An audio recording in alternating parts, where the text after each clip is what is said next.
Ito, yung interview ni Dan Fernandez, no? Still, Talagang hindi po sila makapaniwala, mga kababayan, doon sa mga inaasta po ng mga OBP eh.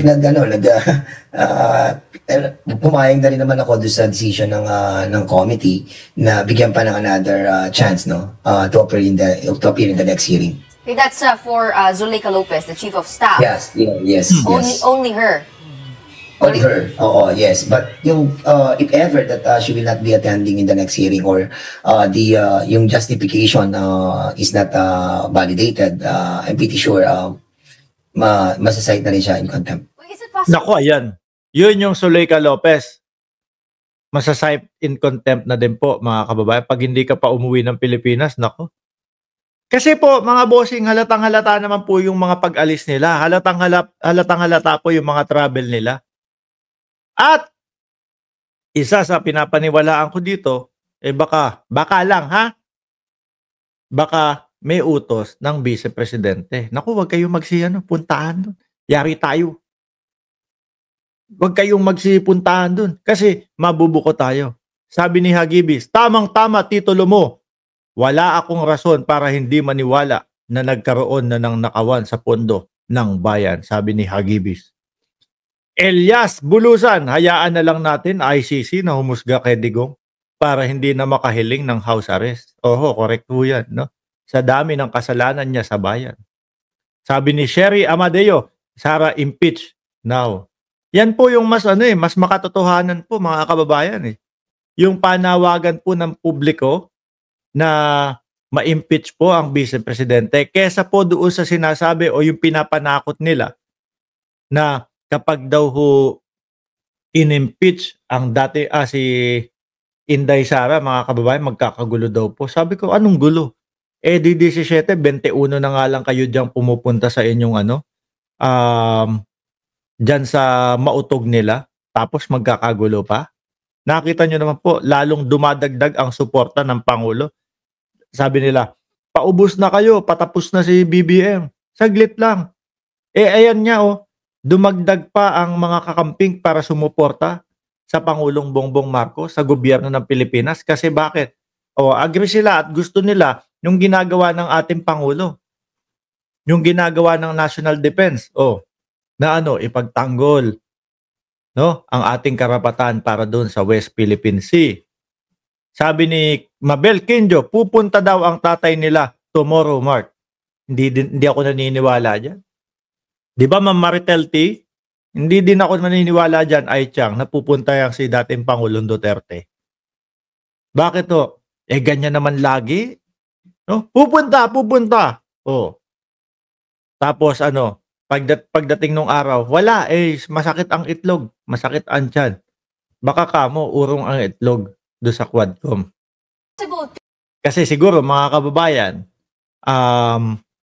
nabubwisit na sila dun sa mga young guns. Saka dito kay Dan Fernandez. Sinasabihan sila, wala pala kayo eh. Hindi pala kayo lalaki eh. Ayaw nyong magpakalalaki eh. Gano'n. Siguro, naapakan ng ego, no? Ng dating Pangulo. Kaya sabi ni Panela, napanood ko yun eh. Sa TikTok. Napanood ko yun. Sabi, sigurado pupunta. Ito, welcome. No? Pupunta ang dating Pangulong Duterte. Diyan sa Quadcom, humanda na daw, mga kababayan. Baka magsiiyakan kayo pag tinanong kayo ng malalalim ng mga katanungan. At eto pa, kung hindi ba mahina ang kukote ni Panelo, ipagyayabang niya pa yung yung mga sagot daw ng dating Pangulong Duterte doon sa Senate, yung iba daw dun joke, yung iba daw dun biro, yung iba daw dun hyperbole. Ipagyayabang pa, mga bossing. Samantalang nandun, nanumpa ang dating Pangulong Duterte. Pag sablay kasi, mga boss, sasabihin ni Panelo, joke yun. Tapos, segundahan, baback upan naman ng mga DDS. Joke pala yun. Oo nga. Di ba? Ay talagang mag-e-end live na kami. Pang-apat na nga ito eh. Diyos ko. Ikaw naman. Nandito na po yung engineer, no? Na pangarap maging engineer, hindi naging engineer. Kaya po, ayan, nilagay na lang niya sa pangalan niya. Oh, tuloy po natin mga kababayan. To cite Ay, baka mamaya nagtatrabaho ka pa habang nakikinig sa akin, ha? Oh. Ikaw talaga ano na talaga. Talagang magtatampo sa iyo si Duterte. Bakit? May pinapapunta kayo doon sa inyong doon sa rally, hindi ka pumupunta, tapos nandito, love na love mo ako. Kunyari ka pa, ha? Oh, uy, bawal magladlad dito. Baka kaya ka pabalik-balik dito, may pagnanasa ka pala. O, tuloy natin, mga kababayan. the Vice President in contempt, or it's not because of parliamentary courtesy? Well, it's possible, no? But of course, medyo nilet ko na namin yun because she doesn't want to take her oath, no? But in accordance with the rules, she by Akala ho kasi nitong mga ito, mga kababayan, mabubuli nila yung Quadcom. Akala nila, porket, lawyer ako, ganito, ganyan. Galing ako sa OBP, papasok ako, hindi ako mag-o-oath. Akala nila ganun-ganun lang ho, mga kababayan. Hindi ho. Wala na yan mga yan. Yung pambubuli nila, yung mga sinasabi nilang, ano tawag doon? Yung tipong pansisindak, laos na po yun, mga bossing. No? Kahit ako, sabihan, Oy Mark, ayaw mong tumigil, ha? Ipapayari ka namin. Tuloy-tuloy ka pa din, ha? Di sabihin ko, di sige, payari nyo. Di pag nagkasalubong tayo sa Pilipinas, hindi naman ako papasiguro. Di ba? Syempre, magkano isang bodyguard? 30,000. Ay, uy, walang pambayad ng ganun tong si engineer. No, kasi nangangamuhan lang yan. Ba't ako papasiguro? Kumikita naman ako. 8 bodyguard. Samahan nyo ako. Baka yariin ako ng mga kinikriticize natin. Di ba? 240. Buwan-buwan. Safe ka. Kaya yung mga panduduro, pambubuli, yung mga paninindak, tapos na po yun. Laos na po yun. Hindi na po uubra sa 2024. Miski po lalo na sa pagpasok ng 2025. violated the rule of the committee. But in deference to the Vice President, hindi na namin po pinursue yun. But of course, it's all depending sa members of the committee. And we haven't tackled that issue yet.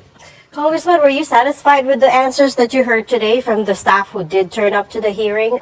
Most of them said they don't have personal knowledge of how the Vice President spent the confidential funds. Sabi ni Ma'am Opel Christian Bom, Boss Mark, kahit 100 pa ang bodyguard, kayang-kaya mo yan. Yes, mga organic kasi itong mga tao nandun eh. These are the people that they have done their job, no? And basically yung memo nang galing sa Office of the Vice President mismo, ordering them for the release of those money, no? Kaya I think these people are less responsible compared. Yan yung mga pinapunta nila, mga kababayan, yung mga walang kaalam-alam. Pero yung mga may alam, ay sige, biyahe ka doon, punta ka dito, punta ka doon, travel ka doon. Tapos bigay niyo yung sulat, 'di ba? Sa Eduardo Cuenca. Promoto doon sa mga kilasa. At alam ko po mga kababayan, dito po sa balita na ito, sinabi din po ni Dan Fernandez na posible na makontempt niya o nila ang vice-presidente. Ayan. Anyway mga bossing, Chief Amo Sir, nakita nyo kanina, sinusundo na ako. Reynaldo Floranza, good morning. Paring Mark Ramos, good morning po sa inyo. Doon sa mga kadadating pa lang po, mga kababayan, pwede nyo naman pong panoorin ng replay itong ating live.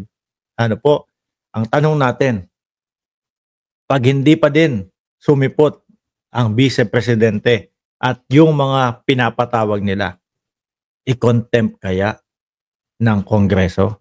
Malalaman po natin yan, mga kababayan, sa mga susunod na kabanata. So, sa ngayon po, magpapaalam na muna ako sa inyo. Okay? 1,038 viewers. Huwag po kayong makalimot na mag-like, mag-subscribe, and mag-share. Muli po, maraming salamat and God bless po sa ating lahat.